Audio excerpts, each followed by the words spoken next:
पर जो एकादशी व्रत रहते हैं परम धन्य हैं, वो हरितोष व्रत है। अब एकादशी व्रत का नियम क्या है और कैसे एकादशी व्रत का फल मिलता है? जिसे एकादशी रहनी हो और एकादशी का फल प्राप्त करना हो, उसको ये नियम पालन करना चाहिए। अथते नियमान वच्मि व्रते ह्रस्मिन् दिनत्रये। उसको 3 दिन, एक तो दशमी और एक द्वादशी और फिर बीच में एकादशी, उसको 3 दिन संयम में रहना होता है, तब बीच की एकादशी का उसे फल प्राप्त होता है। जिसे एकादशी व्रत रहना हो उसका नियम है कि दशमी के दिन कांसे के पात्र का त्याग करें। वैष्णव सिद्धांत है कि कभी जिसमें मांस बना उस रसोई का भोजन न ग्रहण करे। मसूर की दाल, चना की दाल, कोदो और कोई भी शाक, शहद, दूसरों का अन्न, दोबारा भोजन और मैथुन, ये दशमी के दिन त्याग दे। एक बार दशमी के दिन भोजन करे 24 घंटे में, क्योंकि एकादशी रहना है।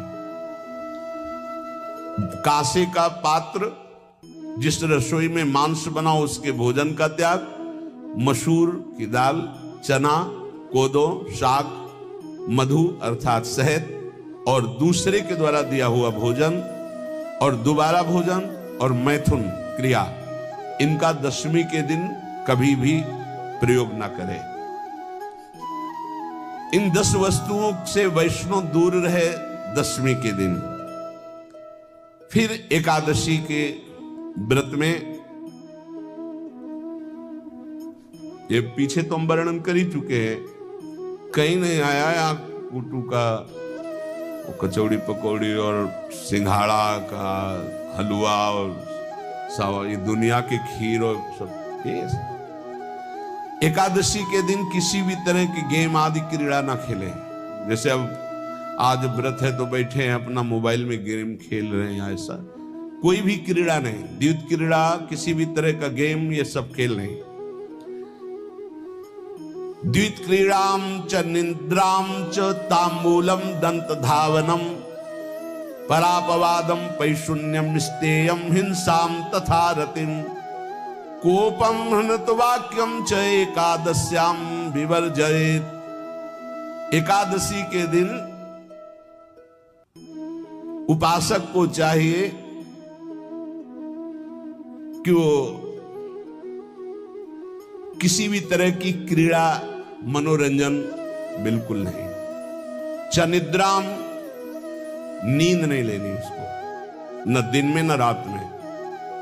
एकादशी व्रत, और प्रायः पुराने महापुरुषों ने ऐसा किया है। रामदास जी डाकोर के रात में जाते थे, रणछोड़ भगवान के यहाँ कीर्तन करते थे जाकर। तभी तो भगवान उनके कीर्तन पर, उनकी भक्ति पर रीझ कर गाड़ी में बैठकर उनके साथ आए थे। पूरी रात जगकर कीर्तन करना, और दिन में तो सोना ही निषेध है। द्वैत क्रीड़ाम च निद्राम च तांबूलम, पान खाना निषेध है एकादशी को, बिल्कुल नहीं, जो व्रत रह रहे हैं। और दंत धावनम, वृक्ष से तोड़कर जो दतून की जाती है एकादशी के दिन नहीं। परापवादम, दूसरे की निंदा करना, चर्चा करना नहीं, अर्थात अधिकतर मौन व्रत धारण करे एकादशी के दिन। पैशून्यम, चुगली करना। स्तेयम, कोई चोरी करना। हिंसाम, वाणी से, शरीर से, मन से किसी को दुख पहुंचाना। रतिम, अर्थात भोग करना, मैथुन करना। कोपम, किसी के ऊपर गुस्सा करना। अनत वाक्यम, झूठ बोलना। एकादश्याम विवर्जयेत्, एकादशी के दिन ये नहीं करना चाहिए। एकादशी को एक बार कुछ फलाहार शुद्ध, अगर आपके पास कोई व्यवस्था नहीं तो थोड़ा दूध है, जल है, ऐसे आप लेकर, या थोड़ा सा फल ले लिया, थोड़ा सा फल लेकर के प्राण पोषण, एक दिन में मर नहीं जाओगे। कितने तो निर्जला एकादशी रहते हैं, हर एकादशी निर्जला। पूज्य श्री मथुरा दास जी निर्जला ही रहते थे हर एकादशी।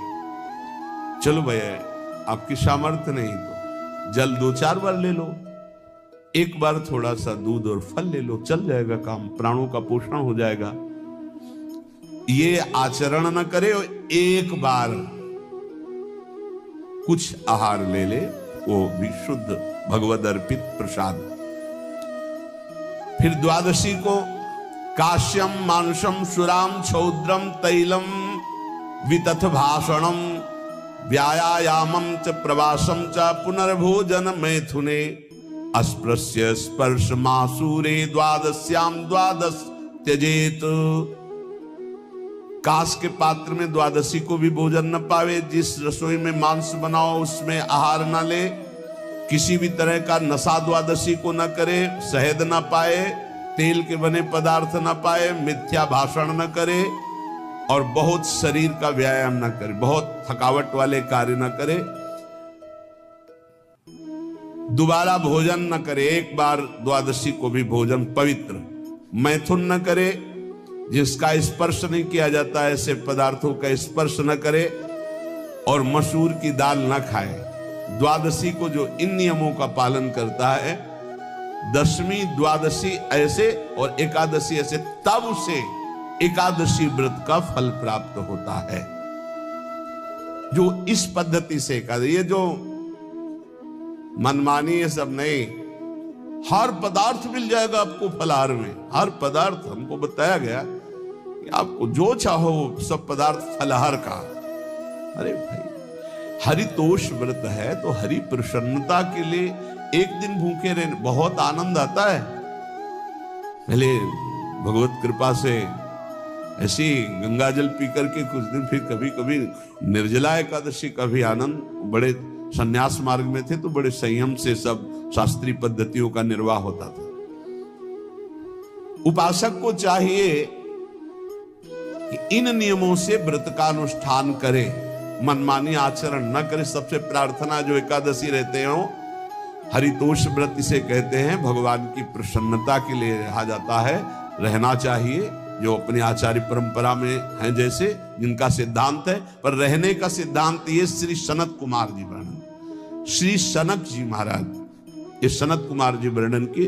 सनक जी महाराज कह रहे हैं, यदि भगवान का आश्रय नहीं, सत्संग नहीं है, तो इन 4 में से एक हो तो नाश कर देता, फिर चारों हो तो सर्वनाश हो जाता है। यौवनम धन संपत्ति प्रभुत्व विवेकता एकैपमप्यनर्थाय किमु यत्र चतुष्टयम। यदि सत्संग नहीं है, यदि भगवद आश्रय नहीं है, और खूब धन हो, जवान अवस्था हो, और बढ़िया पद मिला हो, प्रभुत्व चलता हो और अज्ञान हो, फिर क्या कह रहा है? बोले चारों जहां मौजूद होते हैं वहां सर्वनाश का खेल शुरू हो जाता है। अगर इनमें से एक हो तो सर्वनाश करने में पर्याप्त है, और अगर चारों हो तो फिर क्या कहना है? यौवनम जवान हो, धन संपत्ति, खूब रुपया पैसा हो, प्रभुत्व, कोई पद हो, कोई अधिकार हो बड़ा, फिर अविवेकता और अज्ञानी हो, तो बोले एक नाश कर देगा, फिर चारों तो नाश ही कर देंगे। अगर सत्संगी है तो ये चारों महान कार्य कर देंगे। क्या यौवनम, जवान है, खूब दूसरों की सेवा, मेहनत पूर्वक धन संपत्ति कमाकर माता पिता की सेवा, परिवार की सेवा, हे